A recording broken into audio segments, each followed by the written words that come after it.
Akasheshekera izuba ryageraho kushitama ko mutano ahacayi kororo okutera akaruru ko kutoranura zo mu bigere bya Right Honorable Jacob Oranya obiraro mukuru w'empanura z'ishenjero ry'ihanga aharishaha mukaga zihangwe okutera akaruru nubwe kwatandika kabakakurirwe ishabaramuzi Alphonse Owinyodoro kandi abanyishenjero benankaga na munana nubo batera akaruru akasingwa Anita Among owihayo obururu benakamwe rero asumanu basarirwa yihayo bururu nkaga na mukaga akaruru kamwe kafa in the office of the speaker, and that I will support, uphold the Constitution of the Republic of Uganda as by the law established.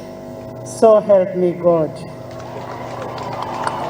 Bwanyuma yo kurahizubwa yajwe ku kijwaro cyo bwa speaker nukwe President Museveni okumukwase bukwato byo bwa speaker ebyababerumu ebendera yihanga engabo yihanga na nebindi.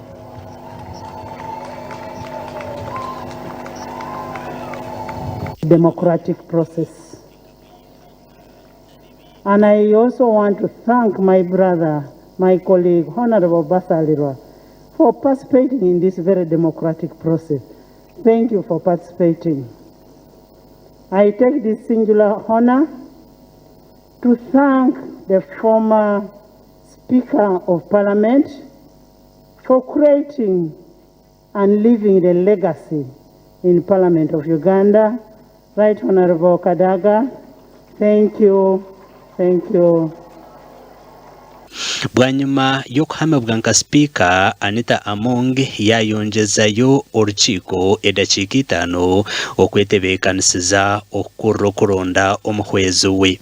Anita Among kandi omunyishenjero mukazi ahabwa district ya Bukedia yabo mukazi wa kabiri okuba speaker w'ishenjero ry'ihanga bwanyuma ya Rebecca Artwara Kadaga. Ahabwo mujekerwa wa Sipiika Thomas Tayebwa nabo wa NRM kandi omunyishenjero ahabwisha za rya Ruhinda North omuru district ya Mtoma yatooranwa nk'omuhwezi wa Sipiika. Honorable members, whether you are opposition or NRM,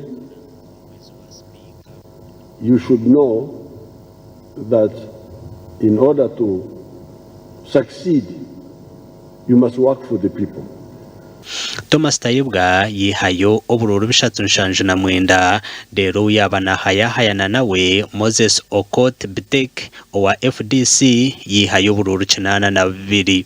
President Yoweri Museveni kandi wabaryo mujenyi mukuru yatabarsha ba speaker ba.